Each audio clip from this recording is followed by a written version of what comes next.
Well, Brandon, I really appreciate you being here with me on the Social Entrepreneurship and Innovation podcast. For folks who are unfamiliar with you and the work that you do, would you mind introducing yourself?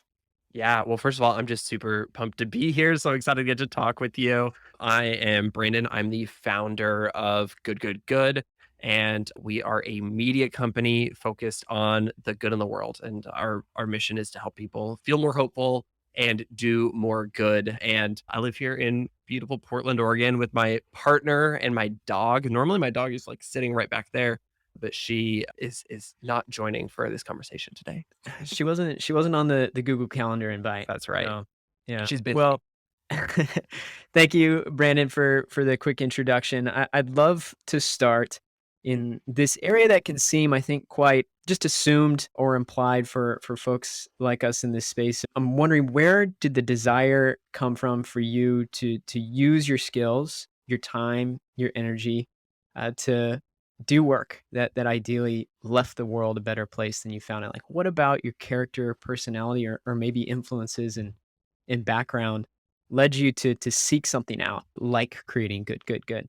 Yeah, I think it's interesting because all growing up, like in junior high and high school, I remember having role models on the internet and not in my small hometown who were the common denominator between all the role models was that they were finding a way to make a difference in the world. They were finding a way to leave the world better than they found it. And what I loved was that they all had like a unique passion or skill that they were using in a particular direction. And that just seemed really attractive to me. And then when I was in high school, I I was given a camera, like a DSLR, because I took a photography class. And I got to like use it and keep it for a whole year, which is like such a cool privilege.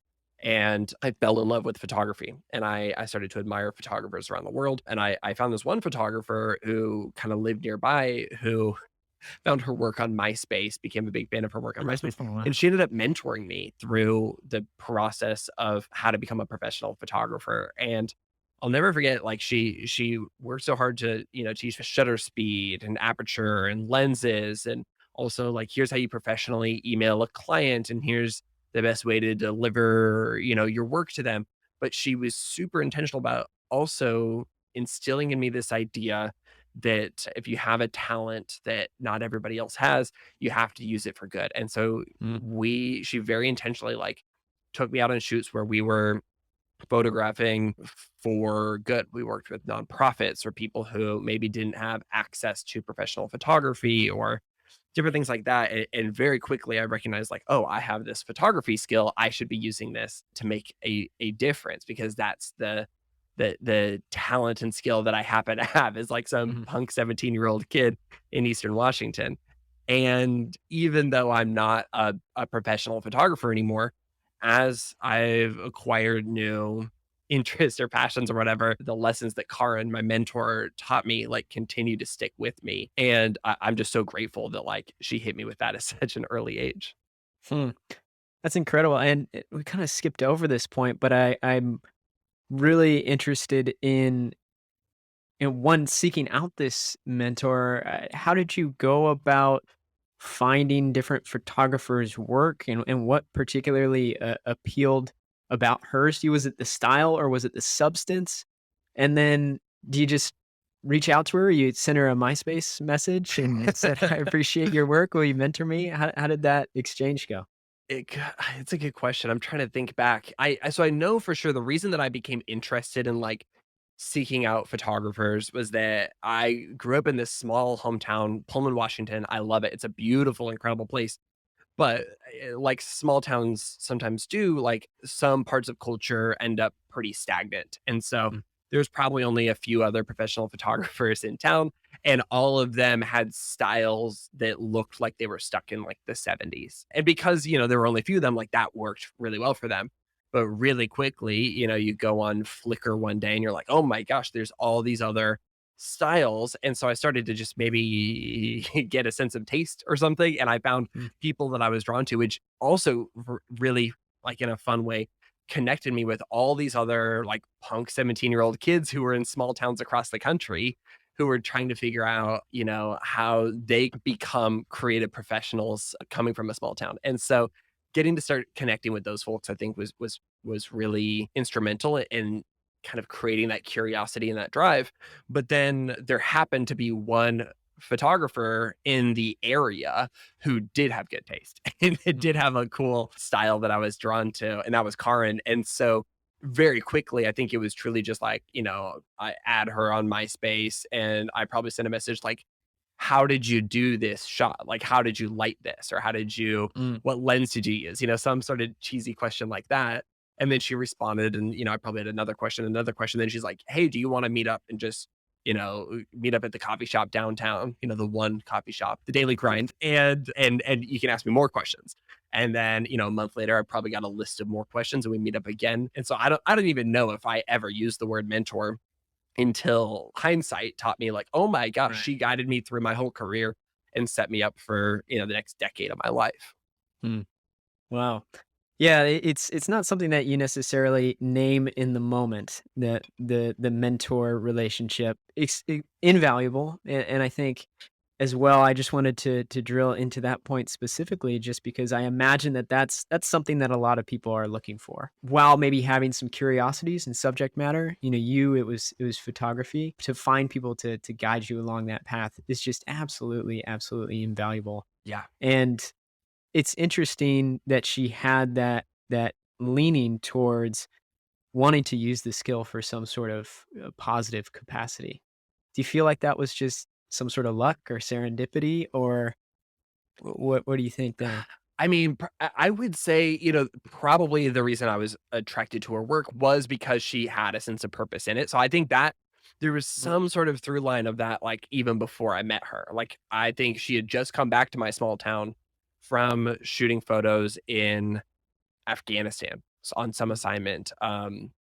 And the type of photos you create when you have an experience like that are going to be different than the type of photos you create if you didn't have an experience like that. And so I think I was probably just drawn to, even when she's photographing, something random in Pullman, Washington, her work is being influenced by all of her experience. And I think I was just drawn to mm, that experience. And honestly, if there probably hadn't been a Karin in my hometown, there was a photographer who cared about doing good, I imagine I would have just found a different hobby or passion when I found a mentor in that area of expertise who was passionate about doing good. Maybe I would have become a mm, graphic designer, maybe I would have become a public speaker, maybe I would have become a college professor. Like it just so happened that the thing that I was interested in and the person who helped me learn that intersected in the world of social good and impacting your community.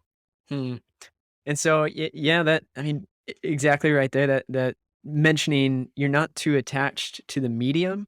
It seems it could have perhaps been. I mean, I'm sure you're still fond of photography, but you're not attached to one of those mediums being how you fulfill that kind of ultimate drive or aim.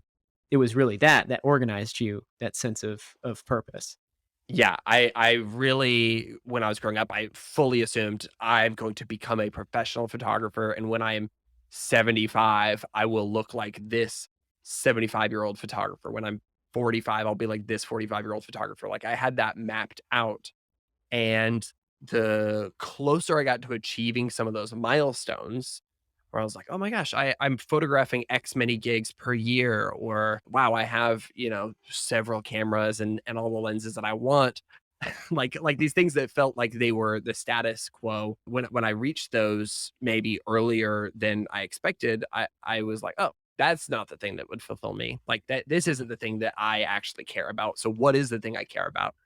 And it was only when I started to maybe branch out from that and start saying, "Well, what would it look like if I tried to tell this story?" At the time, I'd really started to, like, work with a lot of nonprofits, helping shoot photos for them, and I'm like, "What if for this nonprofit, in addition to photography, I am also doing some writing? Hey, what if Mm, for this one, I'm also doing, like, a podcast conversation, or I film a video, or I create, like, a kinetic typography film, like, w would that still inspire a sense of purpose and passion and joy for me?" And the answer just kept on being yes. Until one point, Mm, like I was just doing all these things that I was also interested in with the same purpose behind it and recognized, oh my gosh, like I'm not even doing photography anymore, even though, my bio probably still said photographer. All the other things were just kind of nudging their way into my life. And then I maybe came to terms with that.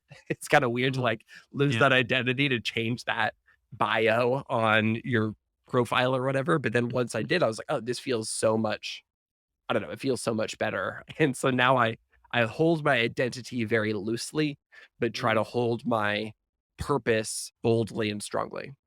mm. Well, I mean, maybe to have you label yourself, despite you not wanting to, do you consider yourself a generalist then? Yeah, I mean, I definitely a generalist. I think honestly I'm at the point where I have a hard time staying in doing one thing for too long. And so Mm, I have figured out how to create a work that I get to do a lot of different things within that so that my consistent thing, for example, can be good, good, good.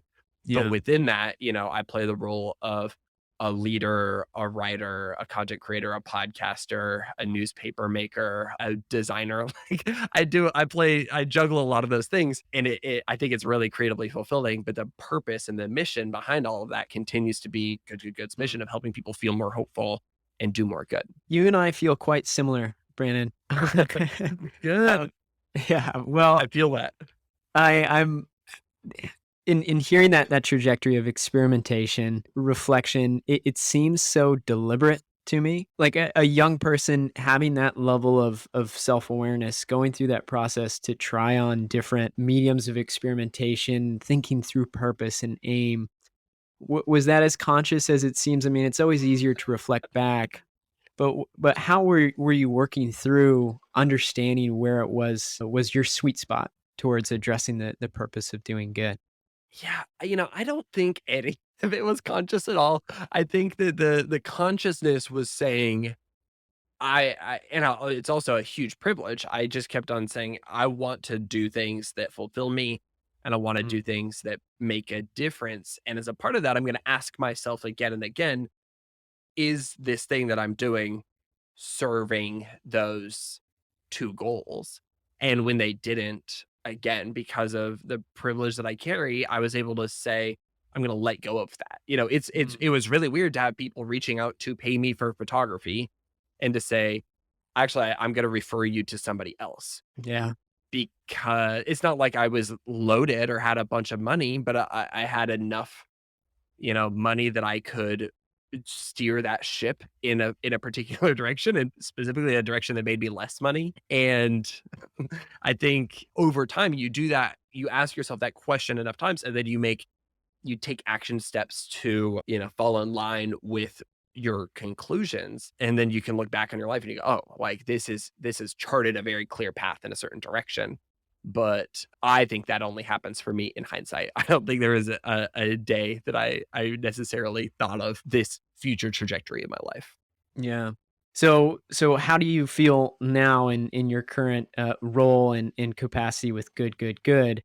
Do you feel like you've done all the sorting that you need to do with this balance of both the experimentation, the different modalities you can use, different, hats you can wear, as you mentioned, with maybe this one grounding purpose?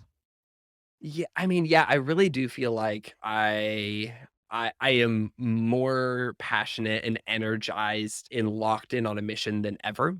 Mhm. And it I mean, it's nice, Cook Good is maybe 5-ish years old, 6 years old, maybe. I need to do that math sometime, but it feels I can look back and I felt like like the purpose was so clear Mm, when we founded. And I look back now and I go, wow, I've learned so much since then. I do think we had a bold mission and a purpose when we launched, but now I can articulate the why behind it. I can articulate mm, what was drawing me to it because I think a lot of social entrepreneurs are probably creating things based off of intuition and they have good intuition and that's what's getting them where they are.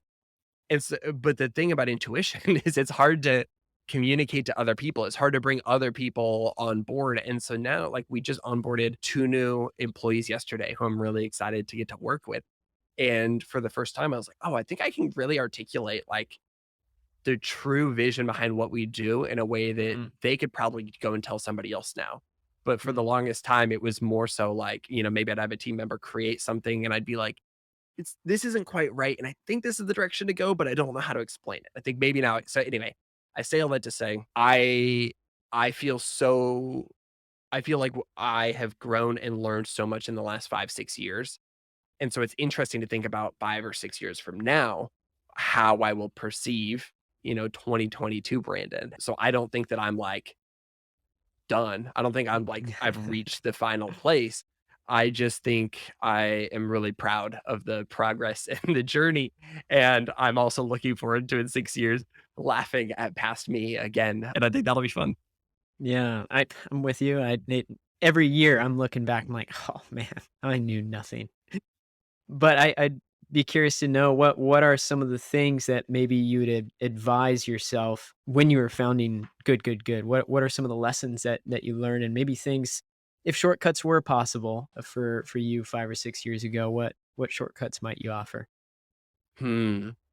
I mean, I think the best moment of my career was the first time that I got to hire an employee. It was so fulfilling to be like, okay, we're in a place where we're ready to grow and the growth is not possible with just me. Like that's a really cool thing. And now I get to share this journey with somebody else. When you come on as employee number 2 at a dumb little startup, like you have to be a little bit like down for getting wild. And it was really nice to have somebody else who kind of understood like this is going to be weird. We're going to pivot a lot. We're going to figure it out. But like, it was so nice to be able to talk about that with somebody else. And then she just had so much like talent and skill that I got to learn so much from her.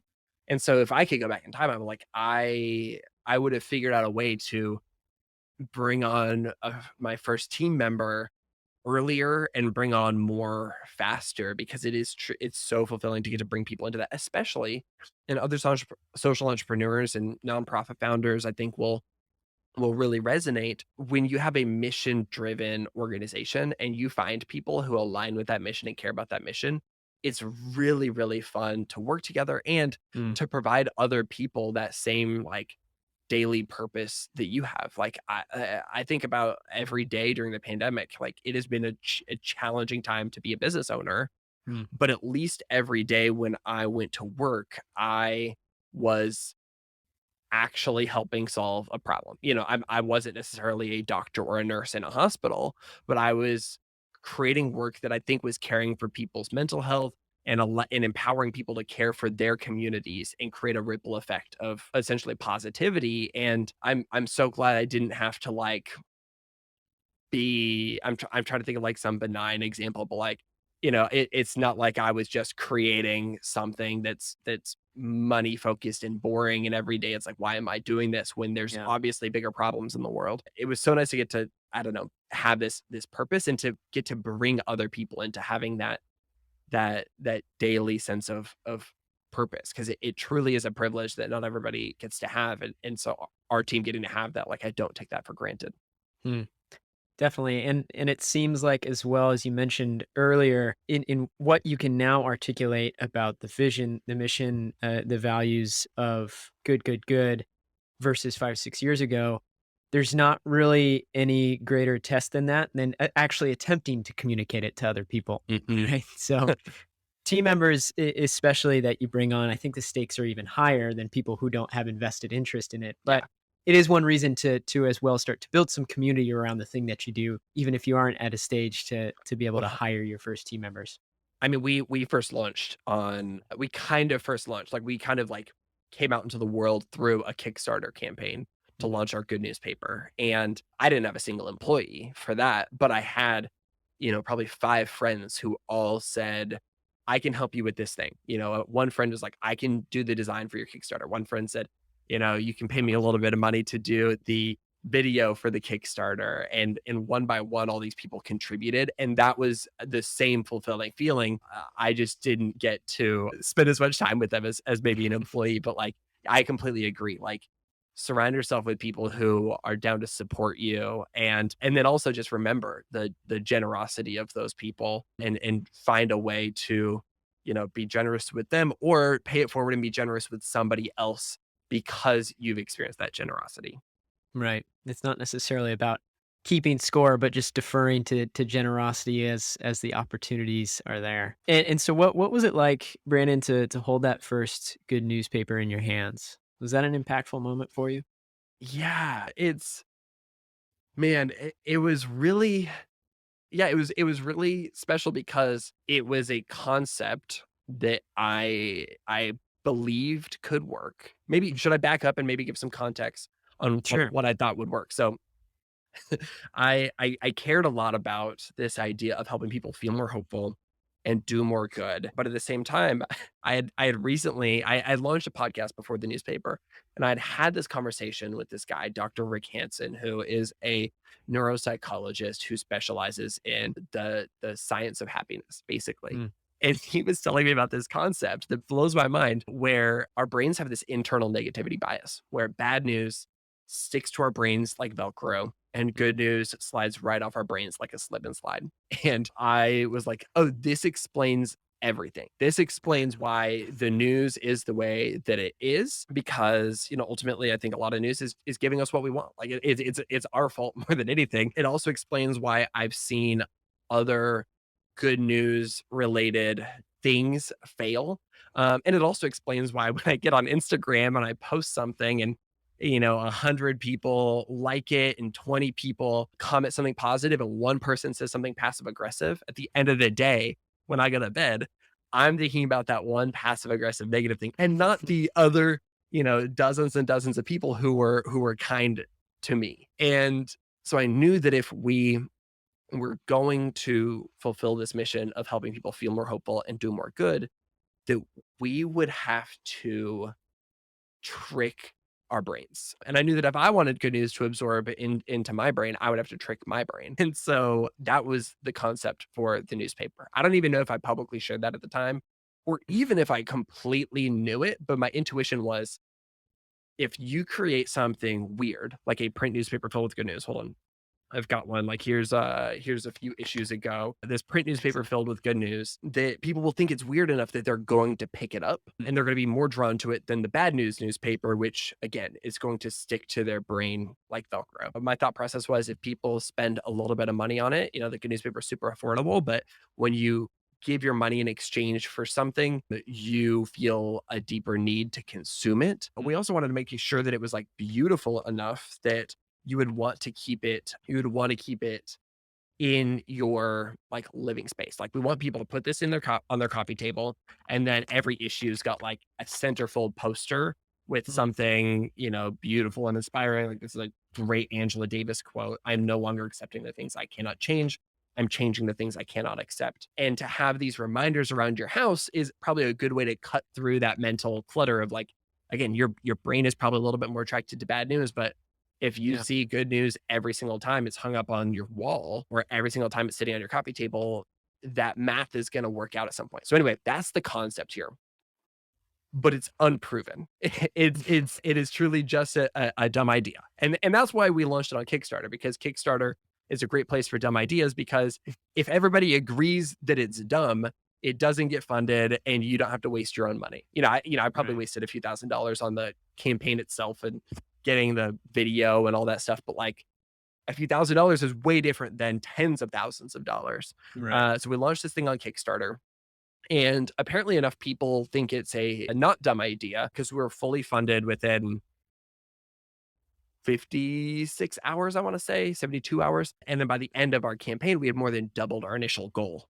And then it's the process of figuring out, okay, how do you freaking make a newspaper in the modern day? I had no experience. You can't go on YouTube. There aren't like YouTube tutorials on how to make a newspaper, because all the people who make newspapers, literally like all of the people that I've worked with in the newspaper industry, are like 70-year-old men with gray hair. So they're not making like a YouTube video that guides a young entrepreneur on how to do this. But once we figure it out, comes off the printing presses, and I get to hold it while it's still hot, coming off of the like cliche printing presses that you imagine for movies. And it was so beautiful because it wasn't just my thing. It was this thing that like a community believed in and worked hard to Mhm. create. And other creative, contributors wrote and designed and made possible. But it was also still this terrifying moment of, is this thing going to work? Like, Mm. can this be a viable business? And can this actually help people feel more hopeful and do more good? Because even if it's a viable business, but it's not fulfilling that mission, like that's a waste. Like, let's cancel this thing. Or on the other end of the spectrum, if it is the most impactful thing in the world, but doesn't make enough money to run it, to pay people equitably, to bring in diverse talent to contribute, like then it can't continue either. So it has to do both. And so it was really just this like, I don't know, it's like you get to the end of the first Lord of the Rings movie and you're like, wow, like what a journey Sam and Frodo have been on. But like we know there's two more movies. Like we don't know what's coming next. And Mhm. so it was terrifying and exciting all at the same time, is I guess the short answer to your question. Mhm.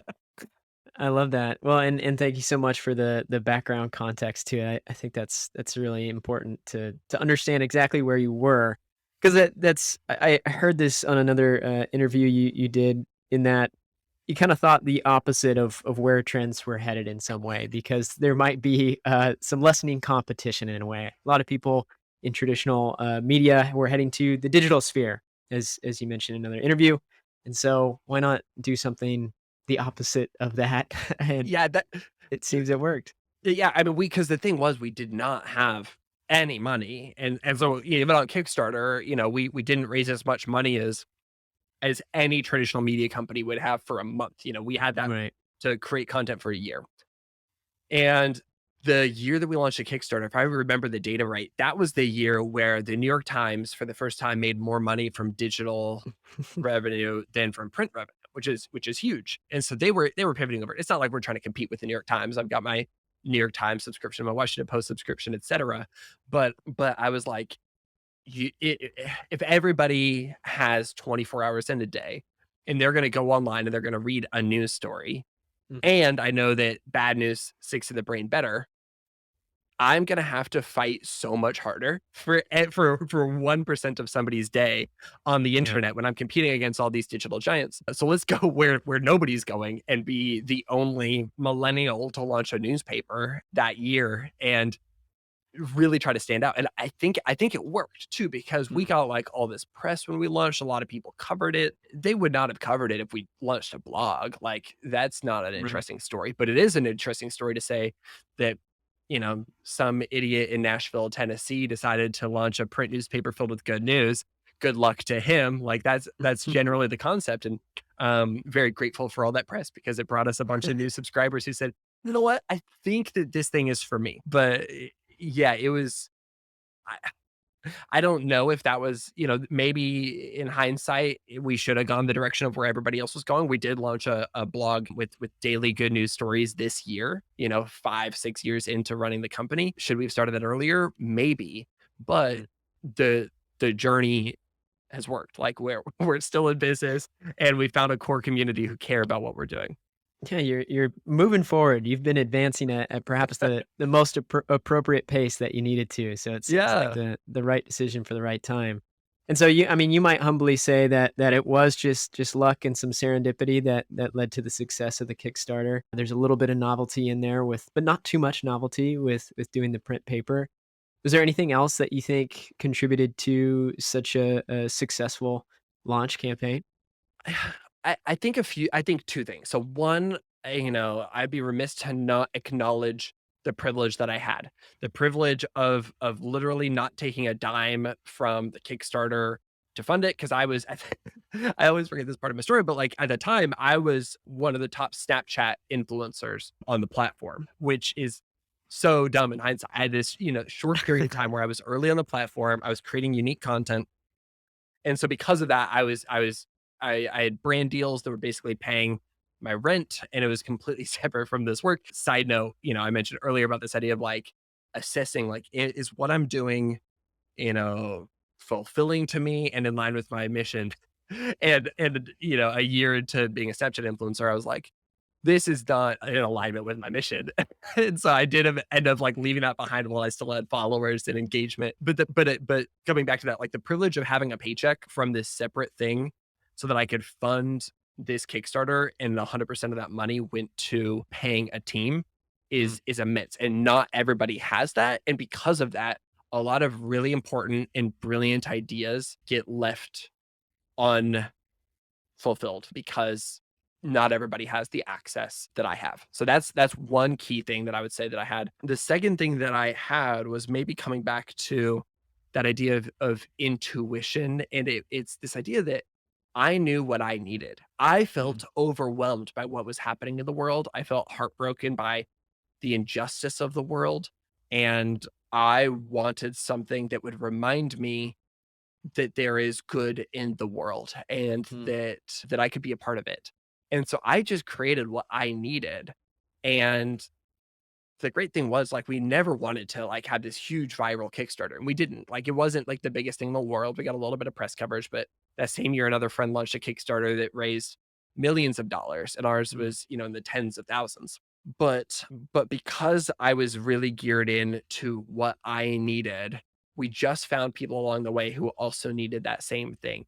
mm, And I think that like that cannot be understated. Like this idea that there is a special kind of person in the world, I think, who cares about being reminded of the good and taking action and doing good. And like mm. that's who I want to hang out with every day. That's who I want to support because that person is me. And so it felt like such a privilege to get to reach that person. And we didn't do it with like market tests and market research and A/B testing stuff. We just created what we thought we needed to see and it worked. And so every step of the way, all the supporters were people who I'm like, oh, I want to ask you for advice. I want to get your feedback on this. And that's continued to this day. And not to extract maybe too much meaning from this where it doesn't need to be extracted, but it seems almost like to go to a print newspaper first after being in a social media influencing role, it's like kind of a rejection of that to go like, no, I'm going hard print, text here. So I like that transition. But That's not wrong. I think that there's a lot of important stuff we can take from that, especially, it's nice, definitely to acknowledge that the privilege that you had to be able to explore this idea while still having a sustained income. But I think that is something that folks should consider if they're interested in starting a project of their own, a social venture of their own, in that it's nice to approach it a little bit like a hobbyist or an enthusiast because you become a little bit less attached to the results or outcome that it needs to just sustain your living. And so it's difficult. It means that there's going to be maybe some outside time applied to when you might be doing your normal working hours, but at least there's low downside or there's minimal downside on the Yep. experimentation. Kind of like the Kickstarter in itself. If it doesn't work, you just exhausted some energy perhaps, and it could be a bummer, but at least there's not too much investment into it. And as well, if you did it a different path, you may feel the whole kind of sunken cost of like you have to keep going because you've Yeah. invested in producing this thing. So it seems like a lot there that folks can take if they're interested in starting up their own thing. 100%. Well, and Brandon, just to transition a little bit more from perhaps the trajectory and the logistics, I'd love to talk about the substance of the work at Good Good Good. One of the first things that hits people in the face when they arrive to the website that you said you started just recently, you say right from the get go, it's real good news, not just feel good news that y'all produce. So I'd be curious to hear if you could open us up with what do you define at good news? What type of good news are y'all reporting on at Good Good Good? Yeah. So I think a lot of people, like when I'm on a plane, I guess 2 years ago when I was on planes, I'd sit next to somebody, they'd be like, what do you do? And I'm like, oh, I share good news stories for a living, or I run a media company focused on good news, or, some version of that. And they would be like, oh my gosh, well, I've got this great story. Like the other day, my dog like was hanging out with my friend's cat and I filmed a video of it and it was just so cute.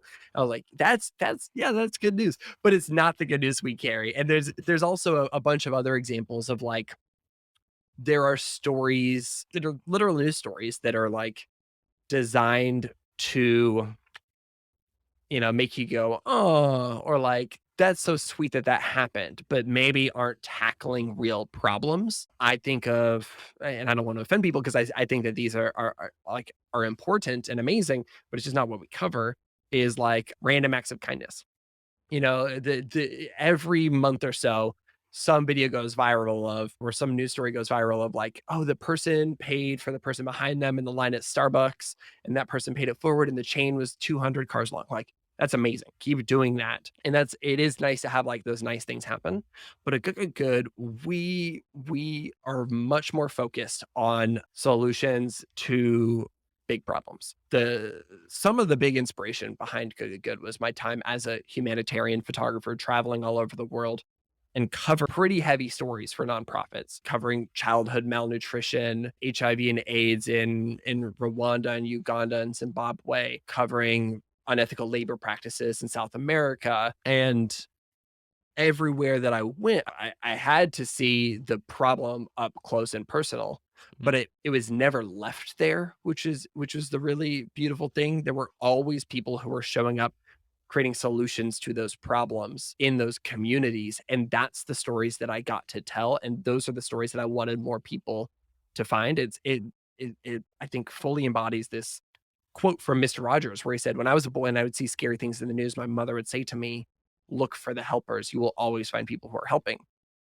And for me, with Good, what I wanted to do was to lean into that quote a little bit and say, Mr. Rogers' mom didn't say, like, "Don't watch the news," or "Don't mm, see that there's bad news in the world." It's, when you see bad news, look a little bit closer because you mm, will find people who are helping.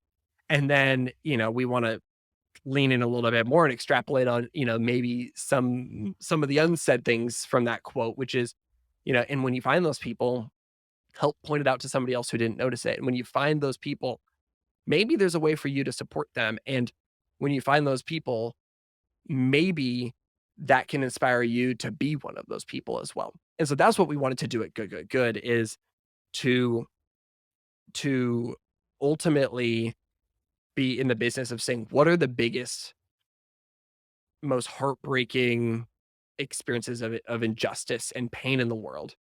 And then where are those helpers?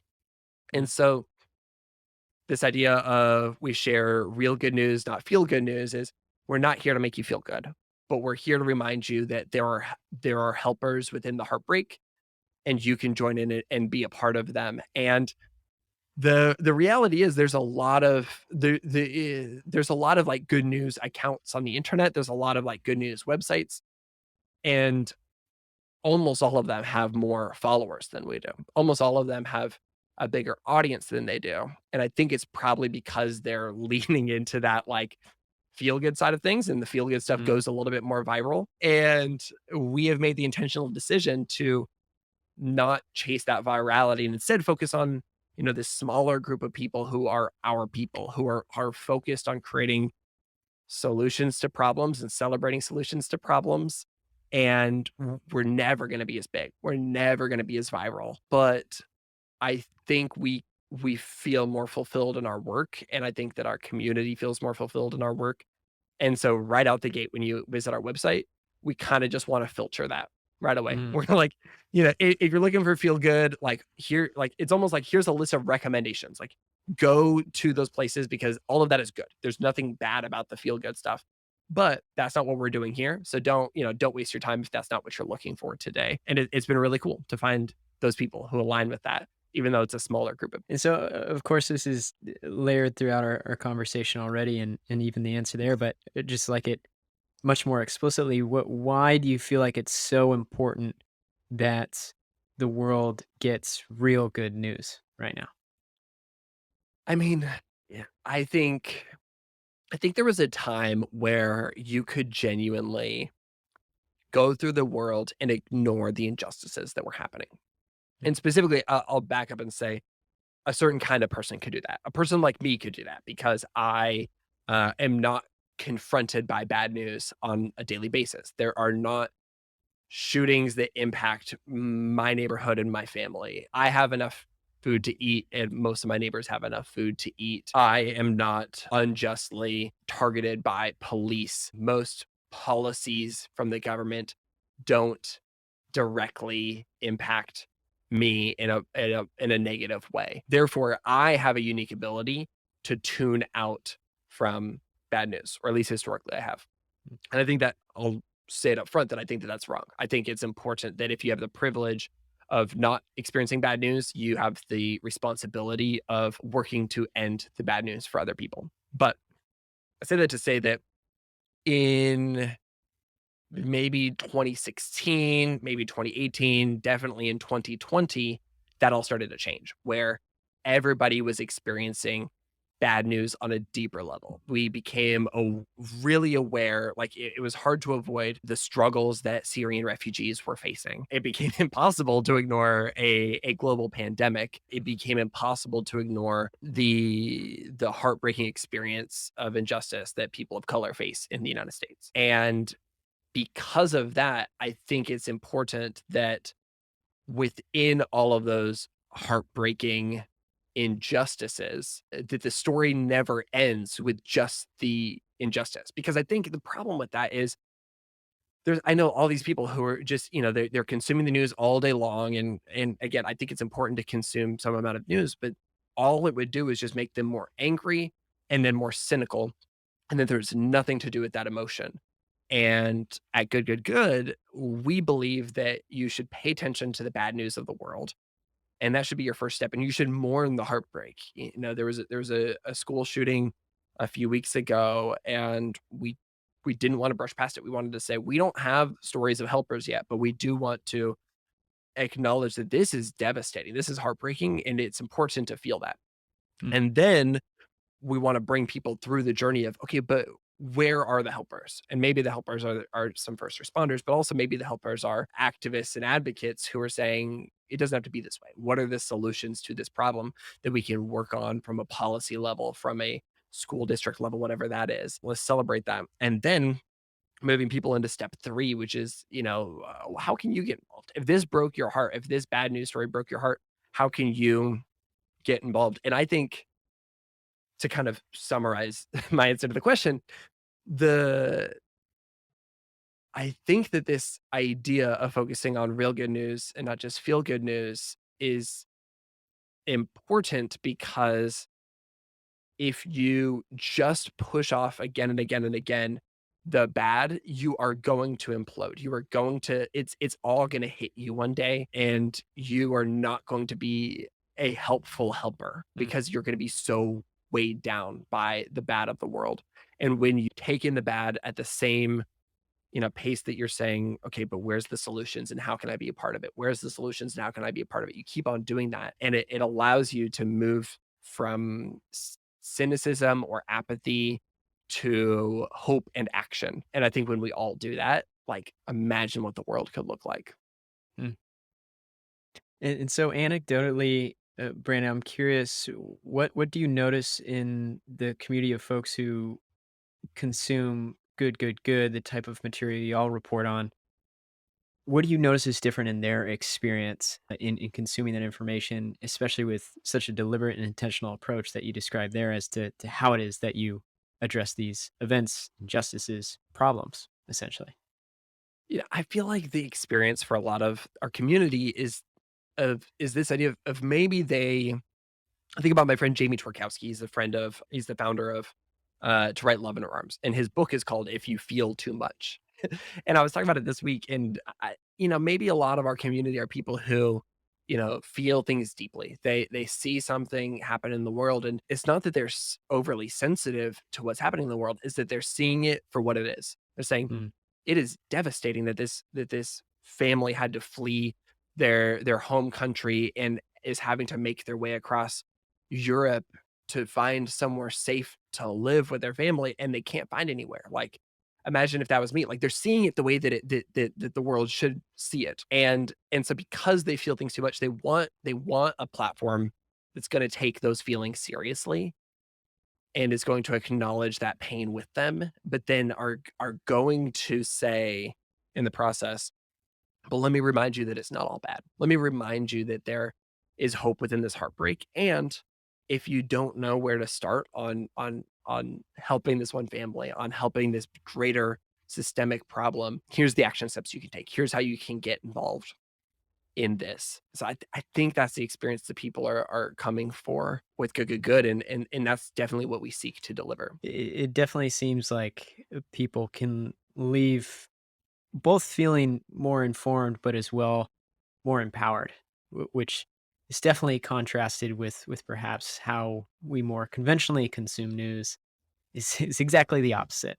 You know, you don't Yeah, feel empowered, you feel disempowered, and you feel like the world is breaking down and falling apart, and no one's fixing it, really. And so yeah, a bit of helplessness. So I really appreciate the work that y'all doing. So thank you thank so you. much for it. Brandon, I'm curious now, you mentioned you think it's still important to consume some news. So I'm curious with a two-part question here is first, what are you consuming on a daily, weekly basis to stay informed, if any news outside of good, good, good? But then two, what do you think is, we don't have to put an exact number on it, but what do you think is the ratio of perhaps, what is the ideal for what someone should look to consume in their news diet? Is it, 100% all good, good, good style content, or is it something else? Yeah, it's such a good question. I'll start off with what my experience is, but I will begin by saying that I do not think anybody should do what I do, because my job and my some of my team's job is to say what's the bad news in the world, and then how can we help point Mm, people to the good, and then action steps to take. So I have to consume more bad news than the average person does. And so, I think I've gotten a little bit healthier about how and when I consume this news. But, I start my day with some podcasts, some RSS feeds. I've got a subscription to New York Times, Wall Street Journal, Washington Post. I support my local NPR station. Like I do all of that because I'm consuming enough of their content that I should pay for it. And I'm looking around the internet at like different people's perspectives on different topics, and finding, people who, maybe I disagree with, or people who have differing opinions based off their life experiences. So I'm consuming all of that and then trying to distill it into like, which of these stories are probably affecting our community, are affecting, the cultural conversation, and then how can we make sure that we're talking about that? And I don't think anybody else, if they're not working in the news, should do that. And I think, I would also love to hear how traditional newsrooms that don't talk about good news manage that, because I get the benefit of every single time I see bad news, I then get to go look for good news. And I think it and then I personally take action and help others take action. So it really does complete that cycle, and it doesn't feel too overwhelming. But I can't imagine being a journalist at a traditional publication and not getting to do that. So mm, I would actually be curious to learn about that from somebody else. But as far as other people go, I would say, well, first of all, before, ratios and numbers, I would just say intentionality is the biggest thing that anybody mm, can do. Most people don't need to start their day with the news. Start the day by creating something, contributing something to the world, doing something that brings you joy, and let that energy carry you through the day. And then decide when you want to consume news and when you don't. So, for example, I don't have any push notifications turned on for news apps, not a single one. So I have to intentionally say, I wonder what's going on in the world. I'm going to go to my RSS feed, or I'm going to go to New York Times homepage and see, did something happen? So I'm not getting inundated with bad news all day long, and I don't think anybody should. I live by this idea that if there is something really bad that happens, or something really big that happens, let's say, you will hear about it at the speed that is proportionate to how big of a deal it is. There are a lot of small news stories that happen every day that if you were offline for a month or a week, you would never find out about them. But there are also stories that are so big that, they happen today. 4 months from now, if you're completely offline 4 months, for the next 4 months, somebody's going to tell you when you come back online. I think about that guy who, in like July or August 2020, he had been living up in the mountains in solitude. He had been alone for years, and he comes down to this small little town to buy like groceries, and everybody's wearing face masks. And he's like, "What happened?" He didn't know that COVID had happened, but he didn't need to because he wasn't interacting with people, he wasn't encountering people. And so the news came to him at the time that he needed it. So I think that's true for most people. You don't want to be burying your head in the sand and ignoring the injustices that are affecting your neighbors or people who don't share your life experience, but you can intentionally, create boundaries around when you consume the news. And then I always encourage people like read the news, don't watch the news. There is a lot of the reality is there's not 24 hours worth of important news every day. I would say there's probably not 6 hours of important news to consume each day. And so when you're watching the news, you're probably getting a lot of filler content or Yeah. a lot of ways that are just like expanding this news to take up more time and therefore brain energy than is necessary. So if you read the news story, then you're good. I think one of the cool things about reading a print newspaper, I had a New York Times Sunday subscription for a while.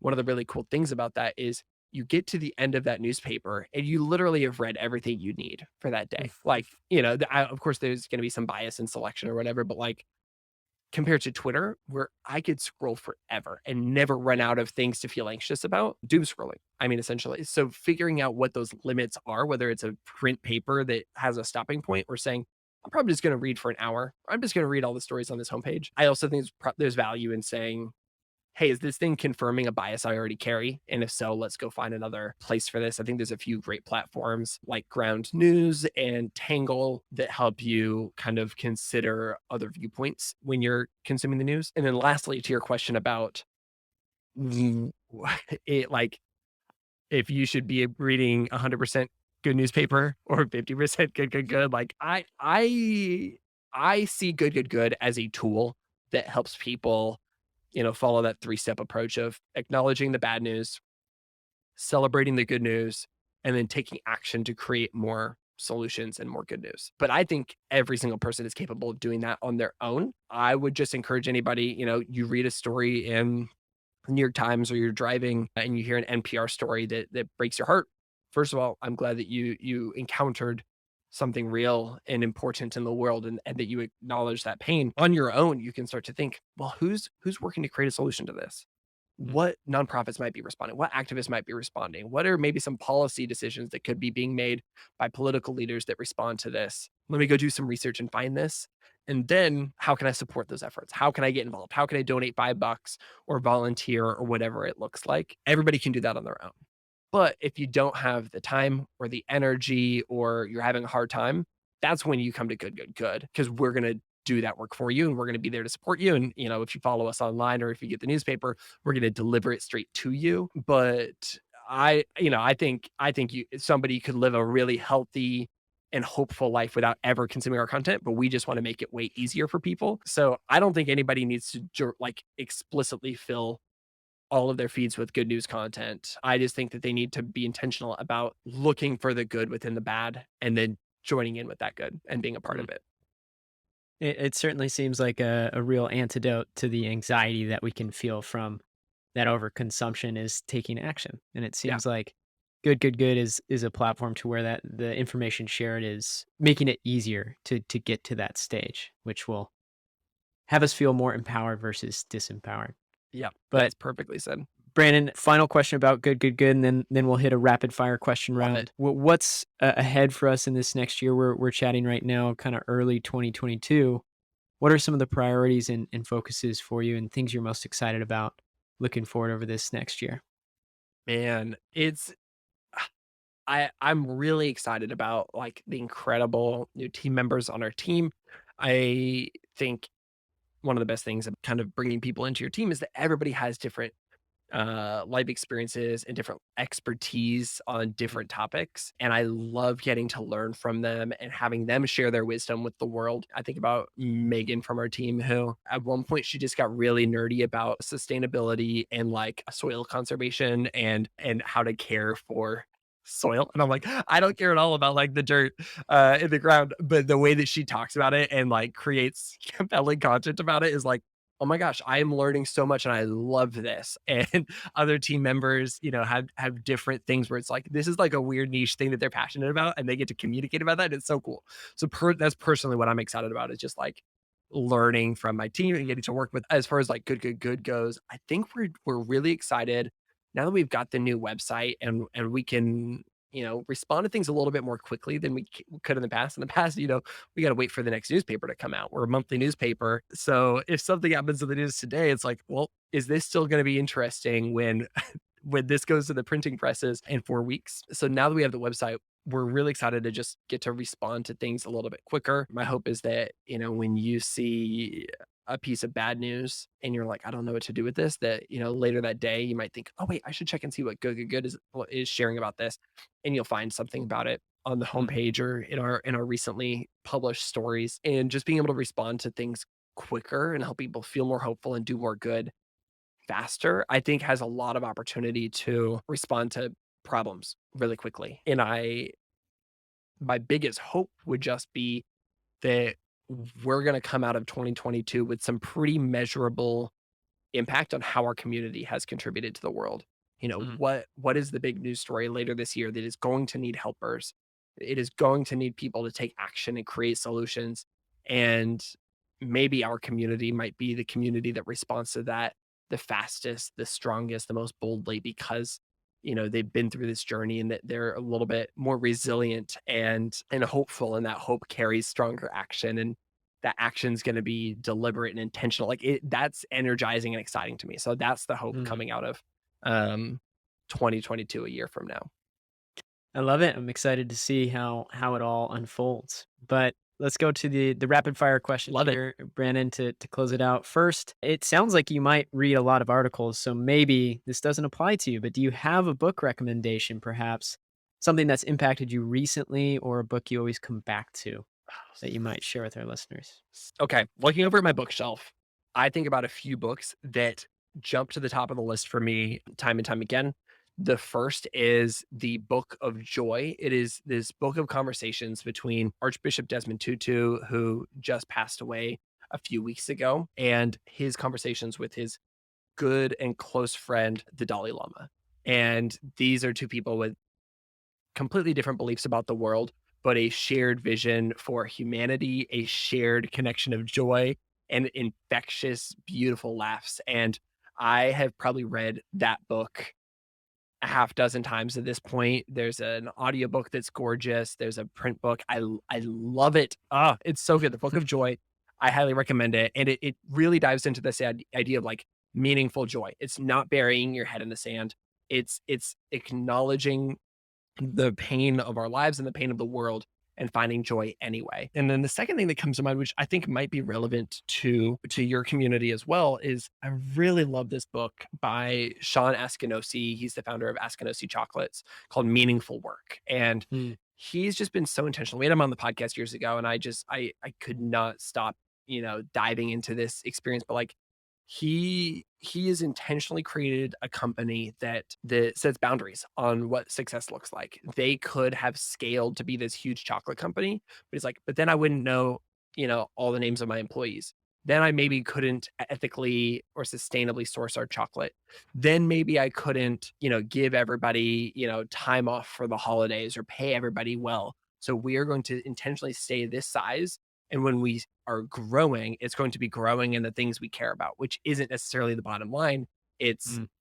workplace satisfaction, it's mission, it's making a difference in the world. And sometimes in entrepreneur world, when you're on the internet, you see a lot of traditional entrepreneurs talking about some of those like bottom line numbers. And it's really encouraging to see somebody who's really successful talking about what true success really is. And also, Mm. he had a former career as um, a lawyer turned almost monk. It's fascinating. Anyway, those are two books I keep coming back to recently.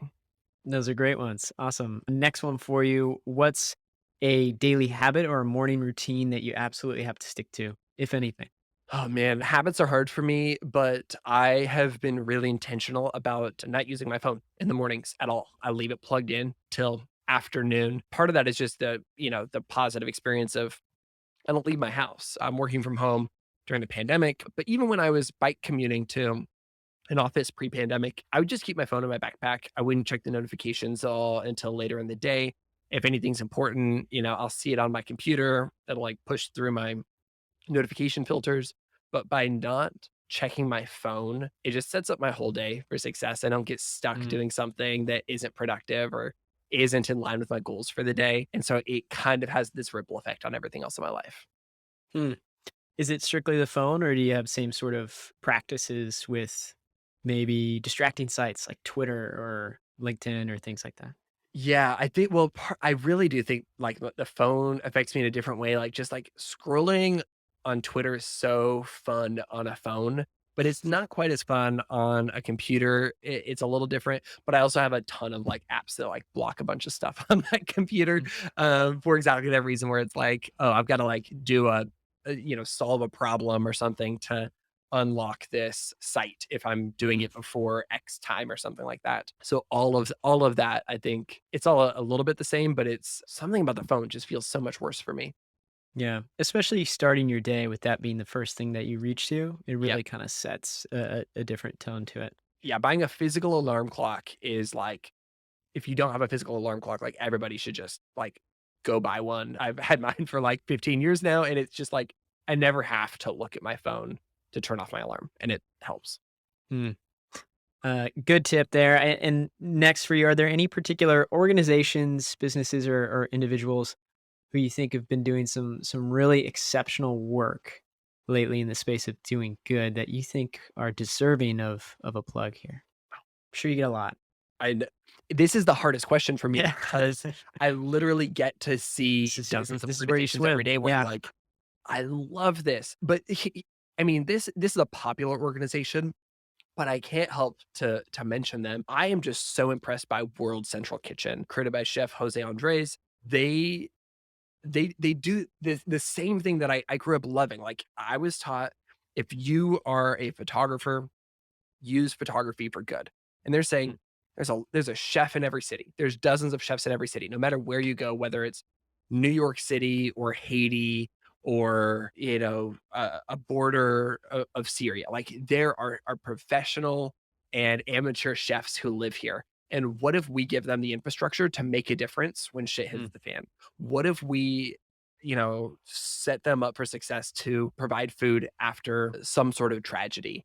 And they do it in such a thoughtful way where they're like, we're going to buy food from local markets. We are going to, work directly with local folks so that everybody's getting benefits here. But it's almost like a running joke at Good, where again, our job is to look for the helpers. And so we see a piece of bad news and I'll refresh and I'm like, oh, World Central Kitchen is already there. Like this news hit 2 hours ago and somehow they're already cooking, nutritious meals outside of, this ground zero somewhere in the world. I'm just so impressed with their ability to do that that it's almost comical how impressive they are. So I'm always drawn to them because they are true helpers. mm. That's incredible. And last one for you, Brandon. What's one piece of advice that you might leave our listeners with? These folks are social entrepreneurs, change makers, all sectors, all over the world, trying to leave the world a better place than they found it. This is maybe unconventional advice, but I would encourage you to make sure that you have friends who don't care at all about what you do. I think sometimes in this little like social entrepreneur world, we get pretty insular and we get pretty focused on, some of these nerdy things that we all care about as change makers. And it's really nice to have friends who, they're supportive of me, but like they don't know what we did this week. They probably didn't see our social media posts. Like they just care about me for who I am. And for that, I feel very grateful and to have that space outside of your work puts a lot of energy into the work that you do and I wish that for everybody. Find somebody that you can connect with on just some other random nerdy thing that's not related to work and I think you're going to find a lot of success from it. Mm. 200 plus episodes, and I have not heard that bit of advice shared. So It's the advice I needed. Hopefully it's helpful for somebody else. I think it's great. And finally, Brandon, where's the best place to keep up with you and good, good, good? I would love it if everybody came and, found a good news story they're passionate about. on the website. And if you're really, if you love it and if you think somebody else will love it, share it with somebody. A really great way to do that is to subscribe to our email newsletter. And we also have a really fun, beautiful Instagram, all of which are just filled to the brim with ways to feel more hopeful and do more good. Mm, lovely. All right. We'll have all things good, good, good linked in the show post at socialentrpreneurship.fm. Thanks, Brandon. Thank you so much, Corey. This is so fun.